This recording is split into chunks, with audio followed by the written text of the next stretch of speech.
यदि कोई उम्मीदवार चुनाव के परिणाम से असंतुष्ट होते हैं तो वे 45 दिनों के भीतर चुनाव याचिका दायर कर सकते हैं। माननीय महोदय, जब यह चुनाव अलग अलग समय पर आयोजित किए जाते हैं तो लोकसभा के चुनाव के संचालन पर होने वाला व्यय भारत सरकार द्वारा वहन किया जाता है और राज्य विधानसभाओं के चुनाव के संचालन पर होने वाला व्यय संबंधित राज्य सरकारों द्वारा वहन किया जाता है। यदि यह चुनाव एक साथ आयोजित किए जाएं तो व्यय संबंधित राज्य सरकारों द्वारा 50-50 के अनुपात पर तय किया जाता है। प्रश्न संख्या 6, माननीय सदस्य संजय एसके जी। ಮಾನನೀಯ ಅಧ್ಯಕ್ಷ ಮಹೋದಯ, ನಾನು ಮಾನನೀಯ ಆರೋಗ್ಯ ಮತ್ತು ಪರಿವಾರ ಕಲ್ಯಾಣ ಮಂತ್ರಿ जी ಹತ್ತಿರ ಕೇಳಲು ಬಯಸುವುದೇನೆಂದರೆ, क्या सरकार को पता है कि कर्नाटक राज्य में एक भी एम्स नहीं है? इसका क्या कारण है? यदि सरकार राज्य में ऐसी कोई संस्थान स्थापित करने का विचार रखती है तो इसके लिए कौन सा स्थान चिन्हित किया गया है तथा कर्नाटक में ऐसे कब तक स्थापित किए जाने की संभावना है? माननीय मंत्री जी। Honorable Speaker, Madam, through you, I would like to answer the question of Honorable Member that under Pradhan Mantri Swasthya Suraksha Yojana (PMSSY), All India Institute of Medical Science (AIIMS) have been set up in different parts of the country, keeping in view the gaps in availability of tertiary healthcare facilities. Till date, 22 AIIMS have been approved under the scheme. The proposal for setting of AIIMS at Hubli-Dharwad region in Karnataka has been received from the state government. The proposal has not been approved.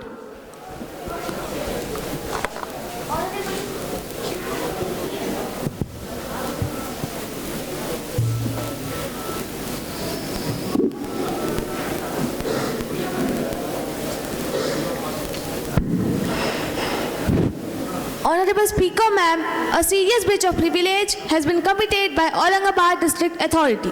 Without any valid reason, in an autocratic manner, the district administration has prevented me from addressing a peaceful public gathering on 10th of January 2025. The authority has attributed dishonest motives and I request you to allow me to raise a question on that matter now. Honorable member, have you given the notice earlier? You may give a due notice along with a copy of paper and I shall consider it. You cannot spring a surprise on me like this. Yes, ma'am. I have already given due notice of it at 8 a.m. today. It will be examined and when it comes to me, I shall consider it and let you know my decision. Thank you, ma'am.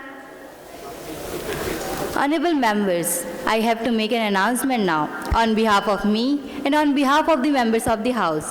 I have great pleasure in extending our warm welcome to Her Excellency Ms. Isabella Romero, Speaker of Spanish Parliament,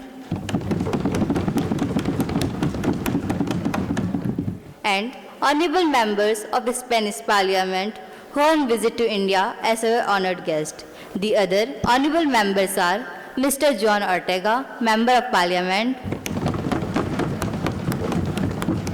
Ms. Emilia Sanz, Member of Parliament. We wish them a happy and a fruitful stay in our country. We also convey our warm greetings and very best wishes through her to His Excellency, the Head of State of Spain, the Prime Minister, the Spanish Parliament, the government, and the friendly and loving people of Spain.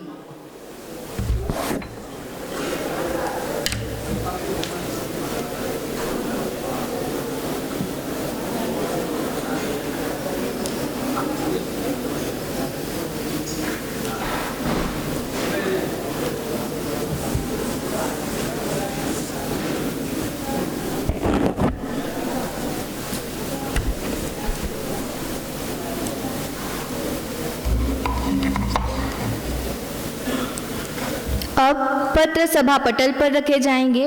माननीय वित्त मंत्री रानी नायक जी।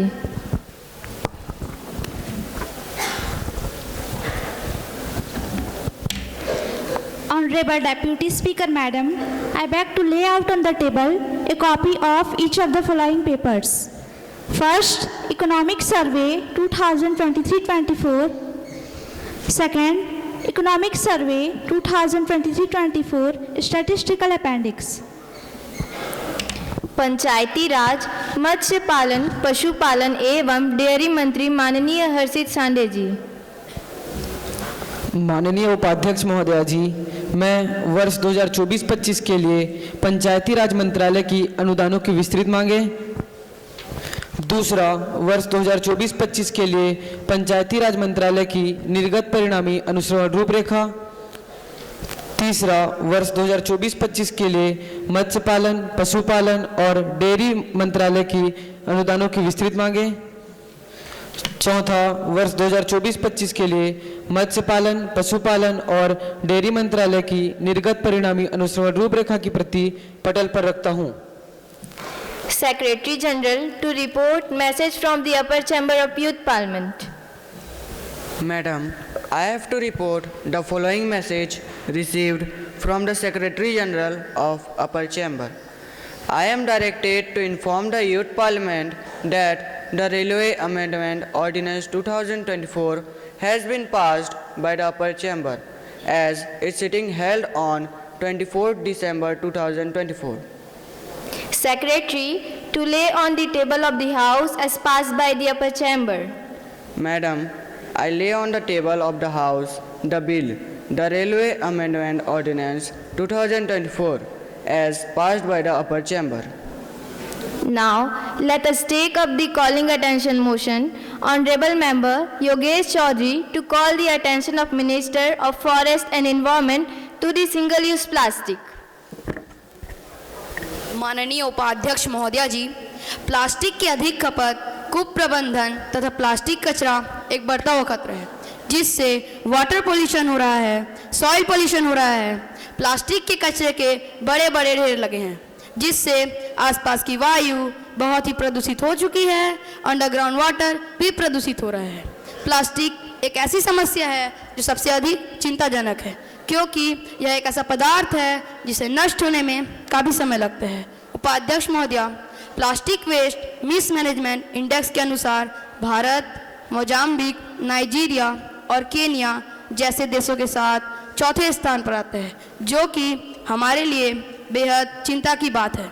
अधिकांश स्थानों जैसे general store, medical store, clinic और अस्पतालों के पास plastic कचरा पाया जाता है। इनके आसपास आमतौर पर कागज, कार्डबोर्ड और प्लास्टिक के पदार्थ जैसे रैपर, बोतलें और डिब्बे देखने को मिलते हैं। साथ ही सिंगल यूज प्लास्टिक एक बहुत बड़ी समस्या पैदा कर रहा है। लोग इस समस्या से निपटने के लिए या तो इन्हें जला देते हैं या फिर ऐसे ही खुले स्थानों में फेंक देते हैं। मैं माननीय पर्यावरण मंत्री जी से अनुरोध करता हूं कि इस समस्या का प्रबंधन अत्यंत आवश्यक है, अन्यथा यह आगे आने वाले समय में बढ़ती ही जाएगी। इसलिए समय रहते इस पर रोकथाम लगाने के लिए सरकार को ठोस कदम उठाने की आवश्यकता है। धन्यवाद महोदया। Honorable Forest and Environment Minister Umesh Patel, please. माननीय उपाध्यक्ष महोदया, हमारी सरकार स्वच्छता को प्रमुख प्राथमिकता में रखती है।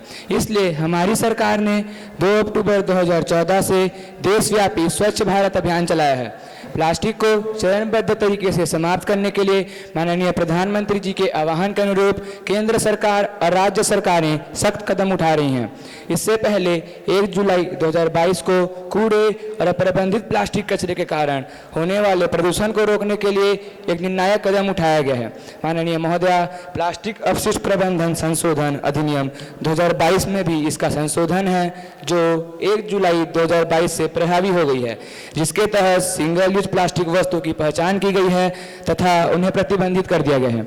नागरिकों को अपने क्षेत्र में सिंगल यूज वस्तुओं की बिक्री, उपयोग, विनिर्माण को नियंत्रित करने व प्लास्टिक के खतरे से निपटने हेतु सशक्त बनाने के लिए सिंगल यूज प्लास्टिक शिकायत निवारण के लिए एक मोबाइल ऐप भी लॉन्च किया गया है।